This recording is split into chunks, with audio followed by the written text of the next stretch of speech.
चलिए जानते हैं आज की देश और दुनिया की सिलेक्टेड काम की और 50 बड़ी खबरों को सिर्फ 10 मिनट में। पर अभी तक आपने इस वीडियो को लाइक नहीं किया है तो लाइक कर दीजिए, चैनल को भी सब्सक्राइब कीजिए। सीट बंटवारा फार्मूला टूटा, कांग्रेस ने 99 सीटों पर उतारे उम्मीदवार, अब शरद पवार उद्धव ठाकरे तोड़ लेंगे गठबंधन। बता दें दोस्तों, महाराष्ट्र में महाविकास आघाड़ी के भीतर खटपट चरम पर पहुंच गई है। कांग्रेस पार्टी ने गठबंधन के भीतर सीट बंटवारे के फार्मूले को तोड़ दिया है। पार्टी ने रविवार शाम में अपनी चौथी लिस्ट जारी कर दी। इस लिस्ट के साथ ही कांग्रेस 99 सीटों के आंकड़े पर पहुंच गई है। इससे पहले कांग्रेस ने 87 उम्मीदवारों की घोषणा की थी। वहीं रविवार शाम में घोषित सूची में कुल 14 उम्मीदवार हैं, लेकिन उनमें से 2 प्रतिस्थापन हैं। इस तरह कांग्रेस ने अब तक 99 उम्मीदवारों को नामांकित किया है।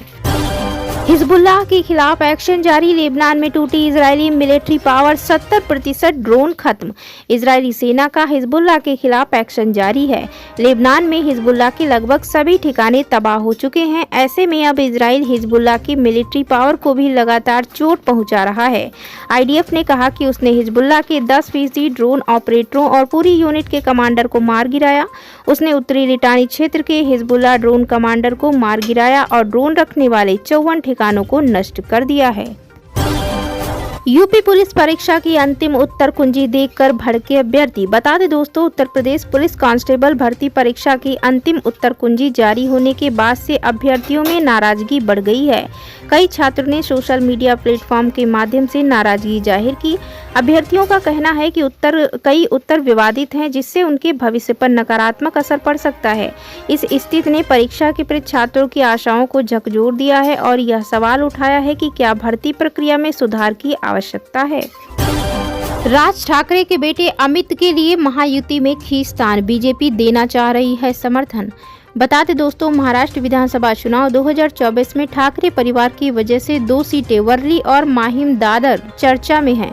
वर्ली से उद्धव ठाकरे के बेटे आदित्य ठाकरे और माहिम से राज ठाकरे के बेटे अमित ठाकरे चुनाव लड़ रहे हैं। अमित ठाकरे को लेकर महायुति में खींचतान तक हो गई। दरअसल महाराष्ट्र चुनाव की हॉट सीट माहिम से महाराष्ट्र नवनिर्माण सेना के अमित ठाकरे के खिलाफ एकनाथ शिंदे गुट शिवसेना और उद्धव ठाकरे गुट शिवसेना ने प्रत्याशी उतारे हैं, जिससे माहिम इकलौती ऐसी सीट बन गई है जिस पर तीनों प्रत्याशी शिवसेना से हैं। महाराष्ट्र में सत्तारूढ़ महायुति में भाजपा, शिवसेना और अजित पवार हैं। माहिम सीट पर भाजपा मन से उम्मीदवार अमित ठाकरे को समर्थन करना चाहती है, इसलिए महायुति घटक दलों में खींचतान हो गई है। भाजपा ने शिवसेना के मौजूदा विधायक व उम्मीदवार सदा सवरकर से नामांकन वापसी की अपील की, लेकिन विधायक सवरकर ने इनकार कर दिया है।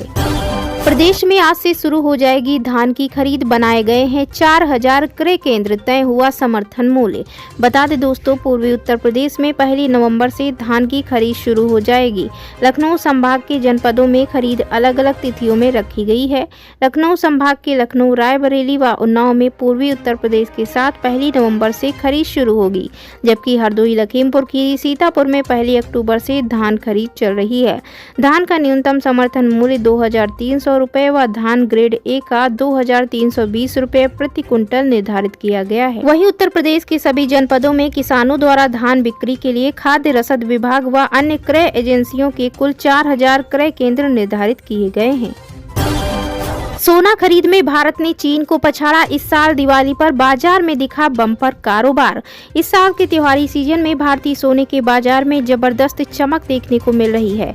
सोने की खरीद में भारत ने चीन को भी पछाड़ दिया। पिछले 3 महीने में भारतीयों ने चीन से 51% अधिक सोना खरीदा। जुलाई से सितंबर 2024 तिमाही में भारतीयों ने 248.3 टन सोना खरीदा, जो चीन में इस अवधि में खरीदे गए सोने से 51% ज्यादा है। वर्ल्ड गोल्ड काउंसिल के ताजा आंकड़े के मुताबिक भारतीयों ने ज्यादातर सोना सिक्कों और बाजार के रूप में खरीदा है। वहीं जुलाई से सितंबर में भारत की पीली धातु की मांग साल दर साल आधार पर 18% बढ़ी है। इजराइल का बिगड़ा खेल, सऊदी अरब अब दुश्मन से बढ़ा रहा दोस्ती। जी हां, बता दें दोस्तों, 1 साल पहले सऊदी अरब इजराइल को सामान्यीकरण समझौते के तहत मान्यता देने की तैयारी कर रहा था। माना जा रहा था कि इससे मध्य पूर्व की स्थिति में मूलभूत परिवर्तन होगा और ईरान और उसके सहयोगी अलग थलग हो जाएंगे। ऐसा कहा जा रहा था कि सऊदी अरब अगर इजराइल के साथ सामान्यीकरण समझौता करता है तो फिलिस्तीन के निर्माण में कोई प्रगति नहीं होगी, बल्कि यह मुद्दा काफी पीछे छूट जाएगा।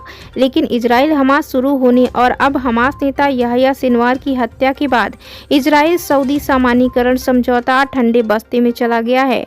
अब इजराइल के बजाय सऊदी अरब अपने पारंपरिक कट्टर दुश्मन ईरान के साथ संबंधों को बेहतर बना रहा है। वहीं सऊदी अरब साथ ही इस बात पर जोर दे रहा है कि जब तक इजराइल फिलिस्तीनी राज्य को मान्यता नहीं देता उसके साथ कोई कूटनीतिक समझौता नहीं होगा। रोहिंग्या घुसपैठियों पर दिल्ली हाई कोर्ट का बड़ा फैसला, ये अधिकार देने से किया इनकार। बता दें दोस्तों, भारत में अवैध रूप से घुसपैठ कर राजधानी में रह रहे रोहिंग्या शरणार्थियों के बच्चों को दिल्ली के सरकारी स्कूल में एडमिशन देने की मांग वाली याचिका दिल्ली हाई कोर्ट से खारिज हो गई है। अदालत का कहना है कि शिक्षा का अधिकार सिर्फ भारतीय नागरिकों के लिए है। वहीं दिल्ली हाई कोर्ट ने याचिकाकर्ता को अपनी अपील का ज्ञापन गृह मंत्रालय को देने के लिए कहा है। कोर्ट ने गृह मंत्रालय से ज्ञापन पर कानून के मुताबिक जल्द से जल्द फैसला लेने के लिए भी कहा। दिल्ली हाई कोर्ट ने कहा कि शिक्षा का अधिकार सिर्फ भारतीय नागरिकों के लिए है। दिल्ली हाई कोर्ट ने सुनवाई के दौरान अपनी टिप्पणी में कहा कि आपको पहले उचित अथॉरिटी के पास जाना चाहिए था। वहीं दिल्ली हाई कोर्ट ने कहा, हम यह तय नहीं कर सकते, यह पॉलिसी का मामला है।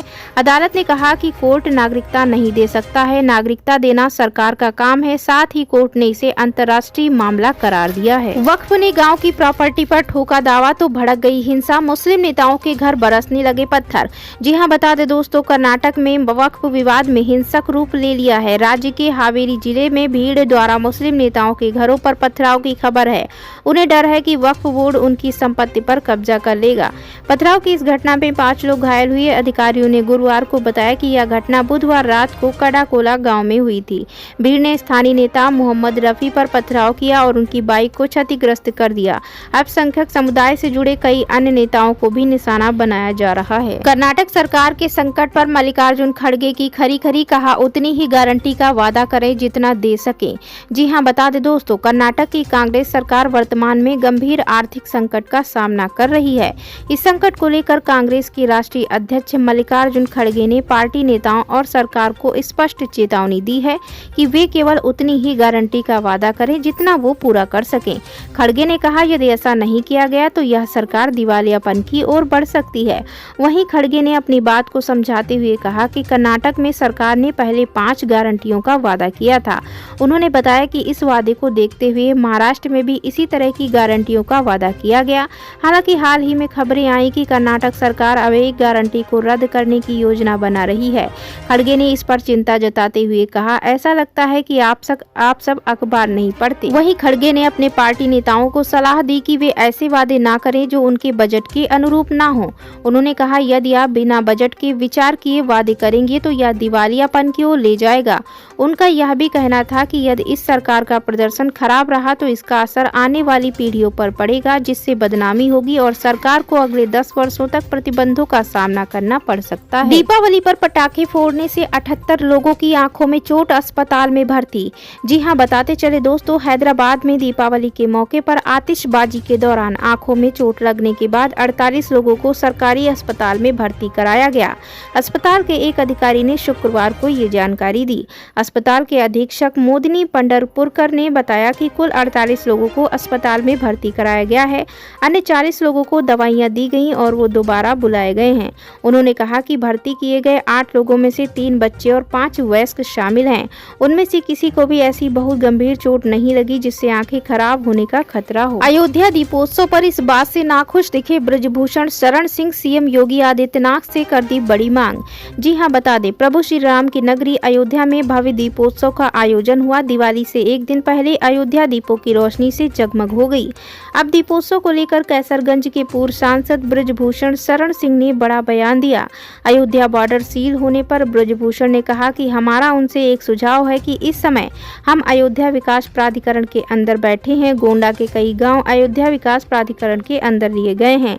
दीपोत्सव का कार्यक्रम या कोई कार्यक्रम होता है तो आसपास के लोगों की बड़ी आस्था रहती है, लेकिन उनके रास्ते बंद कर दिए जाते हैं। इसको लेकर आलोचना होती है। पैदल जाने वालों के लिए कोई विकल्प रास्ते की व्यवस्था होनी चाहिए। विमानों में फर्जी बम धमकी मामले में सरकार की सख्ती का असर। पिछले कई दिनों से इंडियन एयरलाइंस को मिल रही धमकी भरी कॉल के मामले में सोमवार को जांच एजेंसियों को बड़ी सफलता मिली है।